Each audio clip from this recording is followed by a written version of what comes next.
How to change logger buffer size in developer options. Hey guys, this is Lucy and today I'm here to show you some options that might help you. So first you need to go to settings.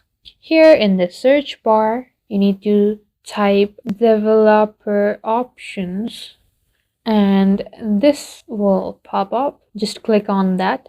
And after you scroll down, you will find this logger buffer sizes option. So here it will show you several options like 64K, 250K, 1 million, 4 million, 8 million, and some of you might also have 16 million.